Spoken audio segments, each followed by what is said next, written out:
Hello student. आज हम बात करेंगे थायराइड ग्लैंड के बारे में, पैराथायराइड ग्लैंड के बारे में और उससे रिलीज होने वाले हार्मोन्स के बारे में, उसके इफेक्ट के बारे में। तो थायराइड ग्लैंड और पैराथायराइड ग्लैंड जो होती है वो प्रेजेंट आपकी नेक पे होती है। जो आपको गर्दन दिख रही है, गला दिख रहा है, यहीं पे प्रेजेंट होती है। हाइड बोन जो होती है, हाइड बोन के नीचे ये आपका जो दिख रहा है इसको हम बोलते हैं हाइड बोन, हाइड बोन। और इसको बोलते हैं थायराइड कार्टिलेज। थायराइड कार्टिलेज इसी के नीचे आपकी जस्ट प्रेजेंट होती है। थायराइड ग्लैंड नेक पे प्रेजेंट होती है, ट्रैकिया के ऊपर। ट्रैकिया आपका नीचे से गया रहता है, उसी के ऊपर आपकी थायराइड ग्लैंड प्रेजेंट होती है। और पैराथायराइड ग्लैंड उसी थायराइड ग्लैंड के दोनों लोब पे प्रेजेंट होती है। दो पेयर्स में आपकी राइट पोर्शन में होती है, दो पेयर्स में लेफ्ट पोर्शन में होती है। तो ये स्ट्रक्चर जो आपको दिखता है इस कोने पे और इस कोने पे, इसको हम बोलते हैं पैराथायराइड ग्लैंड। तो 4 पैराथायराइड ग्लैंड पाई जाती हैं उसी थायराइड ग्लैंड के ऊपर।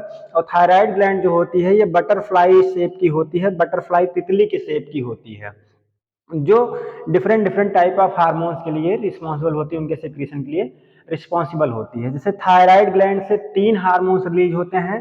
पहला हार्मोन्स आपका होता है T3, दूसरा हार्मोन्स होता है T4 और तीसरा हार्मोन्स होता है कैल्सीटोनिन। कैल्सीटोनिन, ये 3 टाइप के हार्मोन्स आपके ये थायराइड ग्लैंड से रिलीज होते हैं। T3 को ट्राई आयोडोथायरोनिन भी बोलते हैं, ट्राई आयोडोथायरोनिन। T4 को हम थायरॉक्सिन बोलते हैं या फिर टेट्रा आयोडोथायरोनिन बोलते हैं, टेट्रा आयोडोथायरोनिन या फिर थायरॉक्सिन। और कैल्सीटोनिन ये तीसरा हार्मोन्स है। जो थायराइड ग्लैंड की यहाँ पे एक स्पेशल सेल्स पाई जाती हैं, इन सेल्स को हम बोलते हैं फॉलिकुलर सेल्स।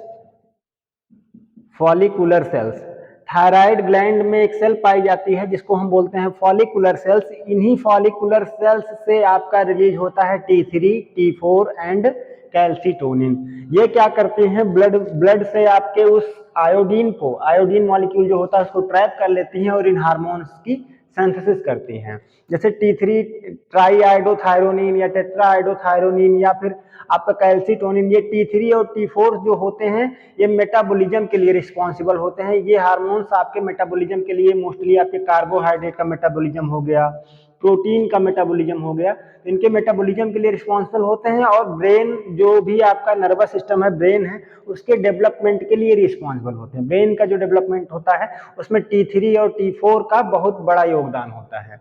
तो ब्रेन वाले पोर्शन के डेवलपमेंट के लिए रिस्पॉन्सिबल होते हैं। न्यूरो ह्यूमोरल ट्रांसमिशन में भी इनका रोल होता है। और मेटाबॉलिज्म के लिए, मोस्टली मेटाबॉलिज्म के लिए रिस्पॉन्सिबल होते हैं T3 और T4, कार्बोहाइड्रेट और प्रोटीन के मेटाबॉलिज्म के लिए। और कैल्सीटोनिन जो हार्मोन्स होता है ये कैल्शियम के लेवल को रेगुलेट करता है आपके ब्लड में। कैल्सीटोनिन एक आपका ऐसा हार्मोन्स है जो ब्लड में कैल्शियम के लेवल को डिक्रीज कर देता है। अगर ब्लड में कैल्शियम का लेवल बढ़ जाता है तो कैल्सीटोनिन एक आपका ऐसा हार्मोन्स है जो थायराइड ग्लैंड से रिलीज होता है और कैल्शियम के लेवल को डिक्रीज कर देता है। इस थायराइड ग्लैंड, ये थायराइड ग्लैंड आपकी स्टिमुलेट कैसे होती है, तो आपका जो हाइपोथैलेमस होता है, ब्रेन में जो आपका हाइपोथैलेमस प्रेजेंट होता है, हाइपोथैलेमस एक आपका हार्मोन्स कहिए रिलीज करता है TRH। TRH thyroid releasing hormone, thyroid releasing hormone hypothalamus से रिलीज होता है। ये स्टिमुलेट करता है पिट्यूटरी ग्लैंड को, एंटीरियर पिट्यूटरी ग्लैंड को, एंटीरियर पिट्यूटरी ग्लैंड को स्टिमुलेट करता है। और एंटीरियर पिट्यूटरी ग्लैंड फिर एक हार्मोन्स रिलीज करती है जिसको बोलते हैं TSH। TSH thyroid stimulating hormone. Hypothalamus release करता है TRS थायराइड रिलीजिंग हार्मोन, फिर आपका इंटीरियर पिट्यूटरी को ये स्टिमुलेट करता है और इंटीरियर पिट्यूटरी रिलीज करती है थायराइड स्टिमुलेटिंग हार्मोन। और थायराइड स्टिमुलेटिंग हार्मोन स्टिमुलेट करता है इस थायराइड ग्लैंड को, तब ये आपके हार्मोन्स का सिक्रीशन होता है। T3 और T4 हार्मोन का सिक्रीशन होता है, कैल्सीटोनिन का सिक्रीशन होता है।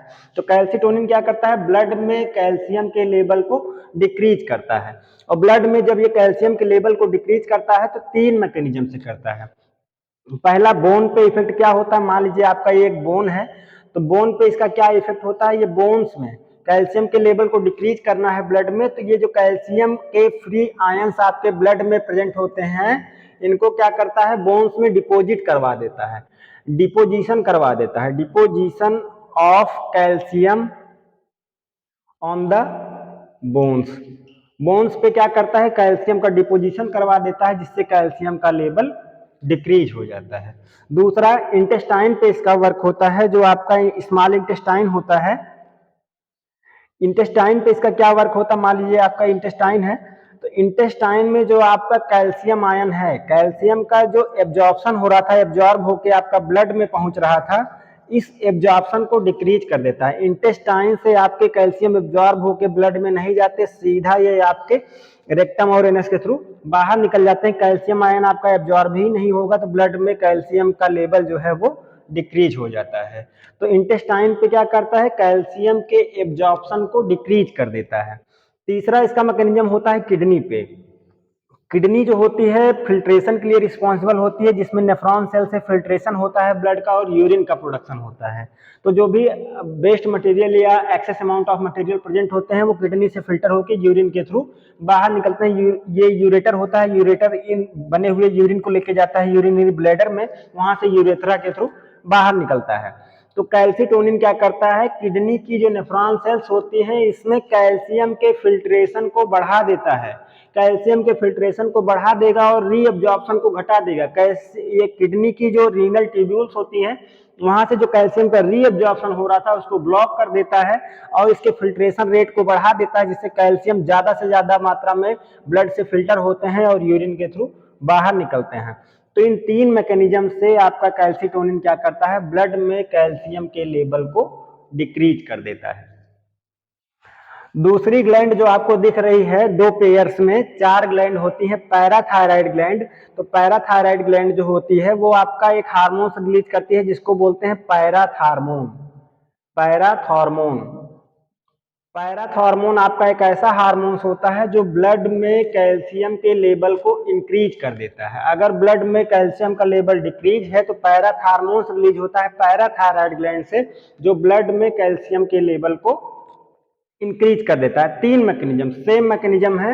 ये बोन में क्या करता है, मान लीजिए आपका ये बोन है, अगर ब्लड में कैल्शियम का लेवल डिक्रीज हो जाता है तो पैराथॉर्मोन क्या करता है, ये जो कैल्शियम आयन आपका स्टोर रहता है कैल्शियम कार्बोनेट और कैल्शियम फास्फेट की उपस्थिति में के रूप में आपका स्टोर रहता है, तो यहाँ से कैल्शियम आयंस को ब्लड में छोड़ देता है, डीकैल्सिफिकेशन करवाता है। कैल्शियम आयन आपका ब्लड में सीधा पहुंचता है, कैल्शियम का क्षरण करवा देता है, डीकैल्सिफिकेशन करवाता है। जो स्टोर्ड कैल्शियम होता है वो आपका सीधा ब्लड में पहुंचता है और ब्लड में कैल्शियम का लेवल इंक्रीज कर जाता है, बढ़ जाता है। तो बोन्स में कैल्शियम का डीकैल्सिफिकेशन करवा देता है, बोन से आपका ऑस्टियोपोरोसिस एक प्रकार से कहिए काज कर देता है और कैल्शियम आपका इस बोन से रिलीज होता है और ब्लड में उसकी कंसंट्रेशन इंक्रीज हो जाती है। दूसरा मैकेनिज्म इसका इंटेस्टाइन पे होता है।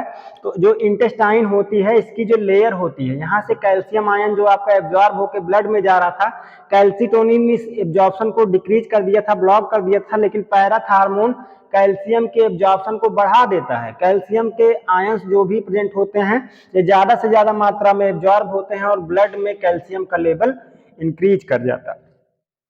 ये इंटेस्टाइन पे काम है।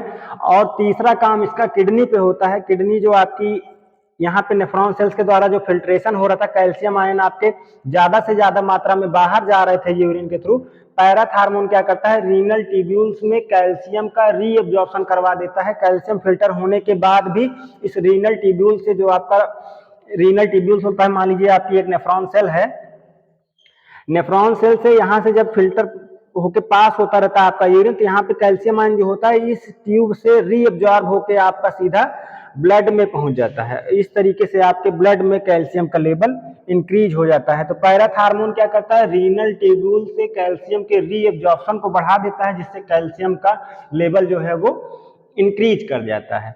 और कैल्शियम आपके बॉडी में एक अहम रोल निभाता है, लगभग 2%, बॉडी वेट का टोटल लगभग 2% भाग जो होता है वो कैल्शियम होता है, कैल्शियम।